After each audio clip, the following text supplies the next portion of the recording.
Headlines brought to you by Chitale बंधू.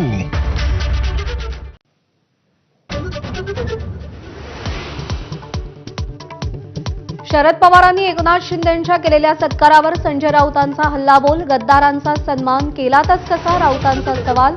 साहित्य संमेलन नाही तर राजकीय दलाली असल्याचाही घणाघात.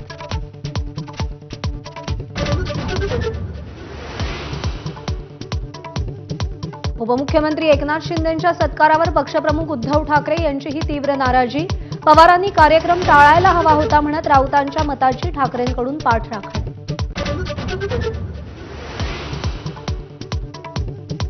जाण्याच्या तयारीत असलेल्यांच्या भावना समजून घ्याव्यात. प्रमुख नेत्यांच्या भूमिकेशी पक्षप्रमुख उद्धव ठाकरे सहमत असल्याची माहिती.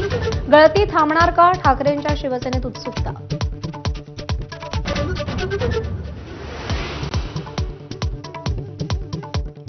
लाडकी बहीण योजनेचा फटका शेतकऱ्यांच्या ठिबक सिंचनालाही. वर्षभरापासून ठिबकच्या अनुदानासाठी हेलपाटे मारणाऱ्या शेतकऱ्यांची कैफियत.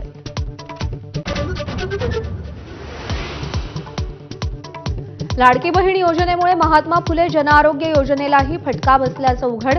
हॉस्पिटल परिपूर्तीची कोट्यवधींची बिलं 6 महिन्यापासून थकीत. ओएसडी आणि पीए नेमण्याबाबत मुख्यमंत्र्यांची रोखठोक भूमिका. काही ओएसडींचे दलालांशी संबंध.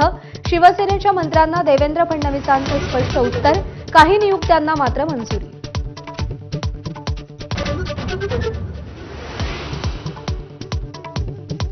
अर्थसंकल्पीय भाषणात उल्लेख केलेल्या नव्या प्राप्तिकर कायद्याचं विधेयक उद्या संसदेत. अर्थमंत्री निर्मला सीतारामन विधेयक मांडणार.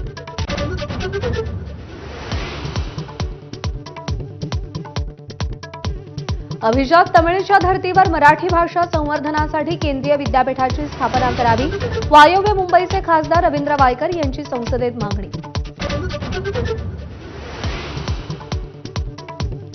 कोट्यवधी भाविकांच्या स्नानानंतर गंगेचं पाणी अस्वच्छ होण्याच्या शक्यतेला निरीचं संशोधनातून उत्तर.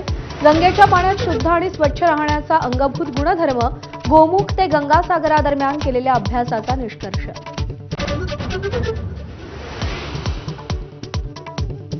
पंतप्रधान नरेंद्र मोदी फ्रान्सच्या मार्सेलीमध्ये दाखल. स्वातंत्र्यवीर सावरकरांच्या ऐतिहासिक समुद्र उडीच्या आठवणीला एक्स पोस्टद्वारे उजाळा. मार्सेलीच्या रहिवाशांचेही आभार मानले.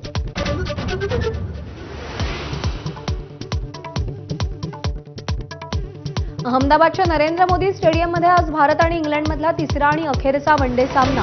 2 सामने जिंकून मालिका आधीच भारताच्या खिशात. Headlines brought to you by Chitale बंधू.